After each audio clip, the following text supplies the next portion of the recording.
We're back on the road this April with our live show, Cocaine Cowboys. If you want to hear the story of Ireland's love affair with Colombian powder and those who made millions in the gold rush, limited availability remains in Belfast at ulsterhall.co.uk. That's ulsterhall.co.uk. We're back sticking our nose into more properties. Yeah, there's a bit of a sale on at the minute, it looks like. Yeah. Like a minimum reserve price of just over £1 million on 5 or 6 properties, I think, are coming up for sale fairly shortly, courtesy of the Criminal Assets Bureau. Right. So we talked about, and we had a mooch around Ross Browning's house the other day. So today is the turn of Git Waldron. And he is a brother of David Waldron, whose case I think there's been no judgment yet on his case. His is the bigger amount. Basically, it's that big, huge house down in Wexford. And there's a house in Dublin and I think Leixlip as well, Kildare. So that was an issue. It's a 2.9 million case is the figure that was being used in court previously. So, and that's been held up by the usual wrangles over free legal aid. I think one of the issues was a lifestyle analysis was one of the things, which is how much money do you really spend? So, it's like, I suppose, an Eddie Hobbs working for a cab coming in and checking out your cappuccino factor. Do that on me, would you not? I do it myself all the time. That's, oh yeah. No, I don't. I wish I could. I think a lot of people need to do it. I would hate that. I mean, you'd have your various commodities that you spend money on, and there'd be the few glaring ones that would lead you to maybe reel it all in, wouldn't it? They might say, well, I don't think money is your issue. Anyway, Git Waldron, Christopher Git Waldron, and the Waldrons basically would have been associates of Eamon the Don Dunn. They're Cabra boys, brothers, and Git Waldron has a conviction in relation to a violent incident in a pub. Yeah, they hunted down a guy. They came looking for him, and he was part of, I think, 4 men, and they used. He picked up a pint glass and a stool, chased him out of the pub. Beat him in the pub, and then chased him out and continued stamping on his head. So he got a prison sentence for that. Yeah, and he does have one for drugs back in 2008. It's a long time ago, but I think in the recent. The court order that was got by CAB that allowed them to seize the cab, they put out a statement last month about it. And in it they said, these proceedings, the Bureau provided evidence that Christopher Waldron funded the purchase of the subject assets through the sale and supply of controlled drugs in Cabra and Finglas areas of Dublin. So that was the evidence that they put forward. And it was the evidence that was obviously accepted by the judge if he granted the order for them to seize it. And it wasn't contested by Git Waldron because so he basically settled. Yeah. Yeah, he got to keep. Now, it was mentioned in one of the hearings, it didn't go to a full hearing, but at one of the hearings, I think in last November, it was mentioned that it had been settled. There was no details, but it was mentioned that there was another property in Finglas which was returned to him. So obviously a deal was done, or they felt they weren't necessarily going to be able to prove it, or it was a way of it's cheaper, isn't it? You know what I mean? Sometimes a settlement, anybody who goes into any civil proceedings knows that everybody's really looking for a settlement, aren't they? And in a settlement, I think each party has to walk away with something. You can't just have, or you don't get a settlement, basically. So often there will be a situation where you would be allowed keep, perhaps the Finglas house was the family home. Did he live in this one, do you know? Yeah, this one was, if you remember, one of our colleagues got the picture of him bare-chested, looking great, hanging out, having a cup of tea at his front grate. It's kind of meany headline on that one. I can't remember it. I didn't write it. I just want to mean whoever came up with it now will have to face their maker someday. And it was Christopher Walrus Waldron or something. Right, he had carrying a few pounds, and it was a cheap shot. But then again, shirtless. But anyway, let's have a look at this house. So there is a minimum opening bid of 275,000. So let's have a look at what sort of houses. Now, it's an end of terrace house, and it would have been, I think, a 3-bed originally. Now, he bought it in January 2003, and he got planning permission for the extension that's at the back and at the side. And he got that a couple of months later in July, and it's effectively more than double the size. Or it looks like it's double the size of the house. It looks like there's no garden left. There's a little patio area, and then there's a granny flat, which is kind of a single room with a kind of I suppose a little a toilet and shower area. So that's someone can stay in there or whatever. So I mean, it would certainly make it a lot more attractive to an investor, considering the prices people are paying for a single room. That you have this house, and it's also the extension is kind of a long extension at the back. And all that attic space is free as well. So presumably you could get plenty of tenants in there now if you're somebody looking to make a few quid. And an investor would be probably the more likely to go for a house like this. I think investors are going to go for these. That's what happened with the Burn House, number 2, Raleigh Square. Yeah. And that was bought by a recently instigated, whatever the word is, a recently formed company, and also bought his house in Clondalkin. Now, it was never made public what price was paid for, but we understand it was $500,000 for the two of them, which is seems like pretty good value. And they're a company involved in the rental of properties. Yeah. So it's a way of returning the properties back to the market one way or another. It's shortage of housing, so it's not ideal. But it was something I was trying to find out about, because there was a lot of talk, particularly about Raleigh Square. I know Councillor Mannix Flynn made a very good point that this should be handed back to the state, and they should be allowed to use it for helping people who have suffered from drug addiction, seeing as this place was at one point worth €1 million with money pumped in from drug dealing. So it would be a nice way of rounding things off, or squaring the circle, to complete the circle. But the whoever is appointed receiver under the Proceeds of Crime Act is obliged to get the maximum price they can. So the legislation doesn't actually allow them just to hand it over to somebody for nothing. Yeah. So unless the state kind of buys it, and also there's complications, because where that house was in Raleigh Square, it's kind of a little cul-de-sac, and they're probably. Would it be ideal for some sort of a centre? I don't know. You know what I mean? You'd have to get planning, wouldn't you, for that? Yeah, if you're going to do a change of use. Yeah. But I imagine, though, if it's a statutory organisation looking for planning, it's going to go through a little bit easier. And I mean, it's not like there isn't any shortage of the need for these services. I'm sure residents mightn't be too happy, but then again, they mightn't have been too happy with the previous occupants, so it might be a bit better. But look, either way, it's... They don't bring trouble to their own doorstep. That's the only thing. Well, so in actual fact, you can be in a position that if you have somebody living near you who's involved in this kind of activity, you can be pretty okay.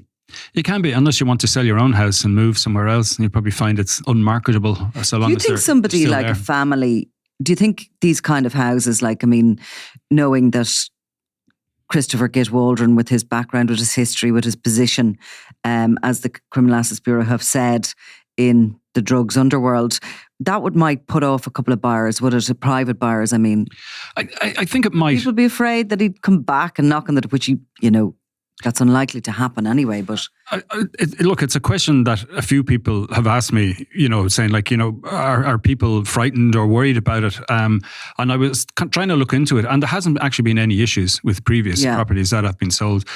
I think you can see why it might be more attractive to investors, because the chances are they're going to get it at a bargain price. They're going to get in plenty of tenants, so they're going to get a good return on their money.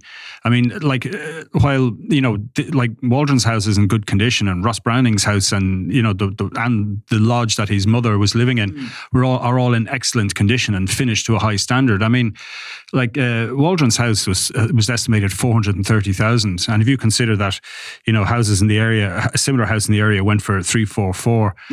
That's a lot of money he's after losing. I mean, it's the potential loss of the 340, but you never get if you or I spent 400,000 on our own houses, you don't really get the value for what you spend on a house. Regardless of putting in your illegal ebony wood floor or something. But if you were to buy a house, in the condition he bought this in 2003, and put that amount of work into it, building work, I wouldn't even like to guess what that amount is now, because of course construction work is so expensive.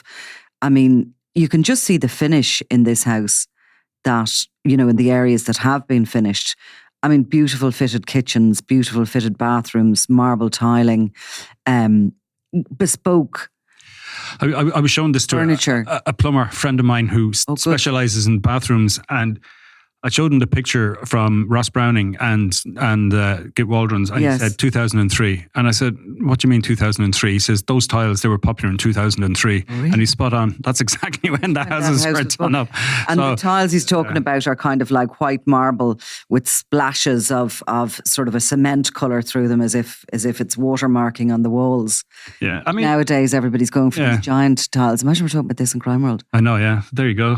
And then, well, let's not get into the tiling business. No.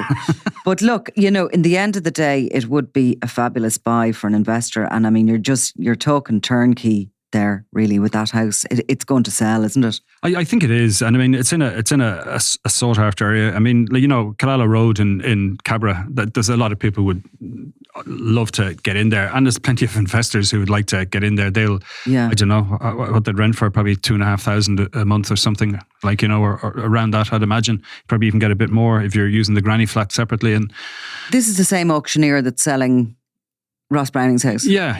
And they've... And the same auction, yeah? They're all on the 25th, and they're all online. So what's coming up? Sign up. What's coming up next then, I suppose? What properties are we looking at? Well, there's also, as well as Ross Browning, the house he was in, the 3-bed red brick that we were talking about, and his mother's Chestnut Lodge, and the 3 acres. There's also 2 sites in Rush. One of them is down for, I think, 25,000, the other for 45,000. So there are plots of land that, presumably people can, put their mobile home on or something like that. So I have a feeling they're going to do far better than, the initial guide price. And the same with the house. I mean, even the 3 acres, I was looking at price of houses in Garristown, and, similar houses just to Chestnut Lodge were going for like 900,000. So if you consider that lot... Would you rent those out, or would you think that's more of a family? I'd say it's, in those cases, people buying it, like they're on their own land, somebody who wants a bit of space, someone reasonably well-to-do if you're buying, or if you're up trading, or an ideal, I suppose, for a younger family, and then with maybe older parents or something that want to downsize, and maybe they merge the sale of 2 houses and purchase that. And really, I mean, look, you can never say, but it's really highly unlikely Ross Browning's ever going to go near there again, or anybody belonging to him. I mean, no, he'd be daft in a way, and often, again, another thing people would say is that, would these guys not just get someone to buy back their property? And they'd say, well, that would be great for the Criminal Assets Bureau. They get to seize it twice. And double the money. So it would be a pretty daft move to make. But that was something that was said to have been done in the past, wasn't it? They...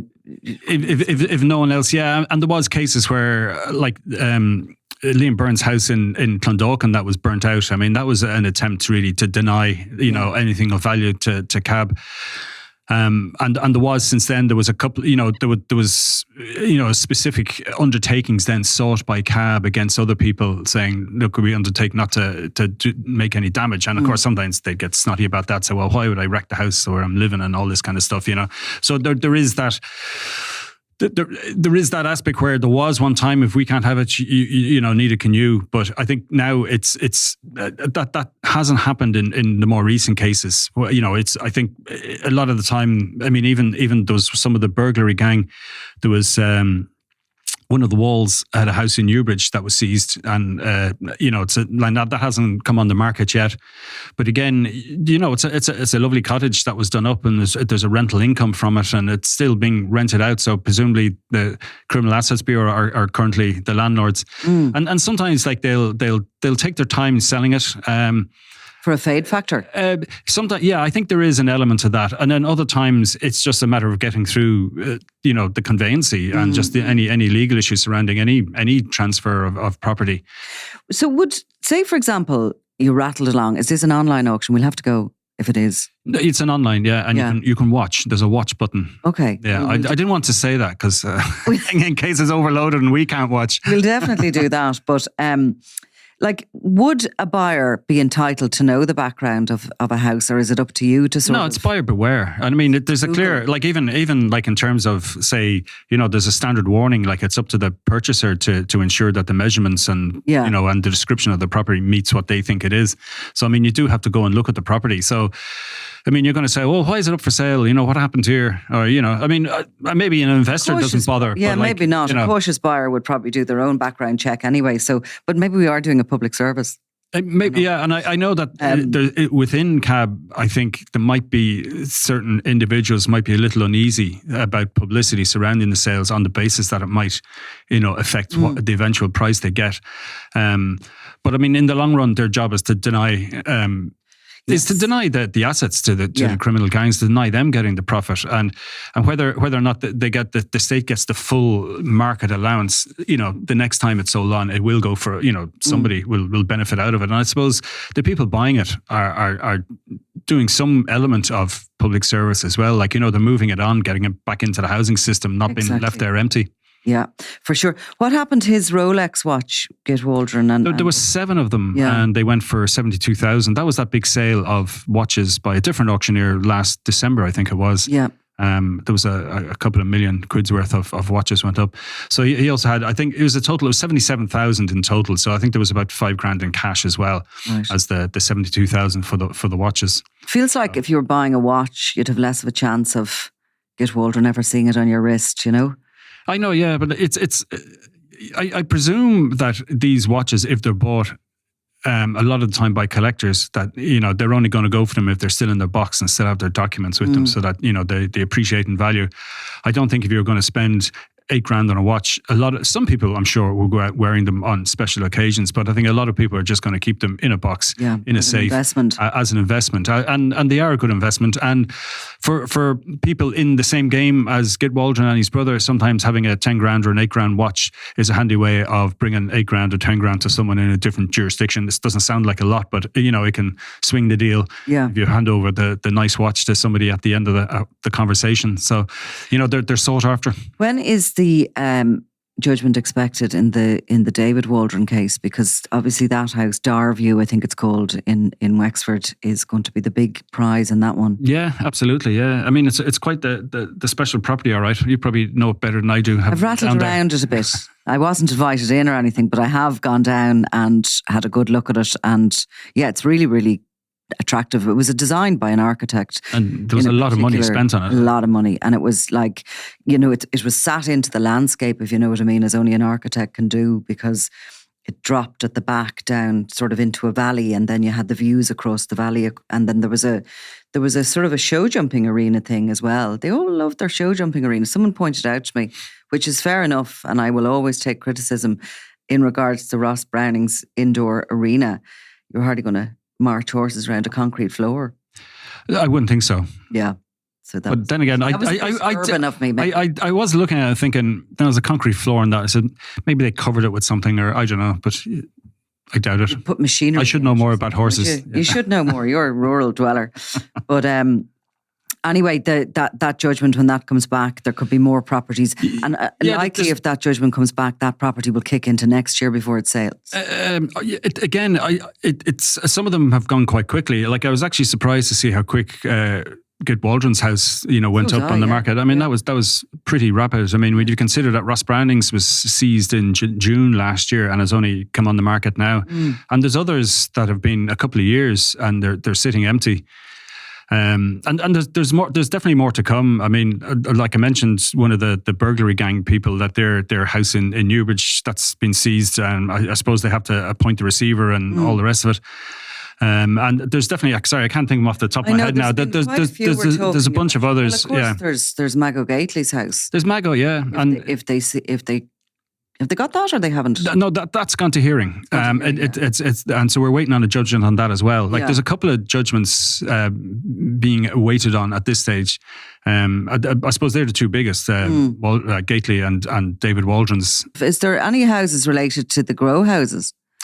They're usually rented, aren't they? As far as I understand, they're rented. I mean, like, we were able, with the recent kind of grow house operation involving Yan Yan Fan, there was plenty of there was actually properties mentioned, but they were ones that she had bought and sold on, and bought and sold on.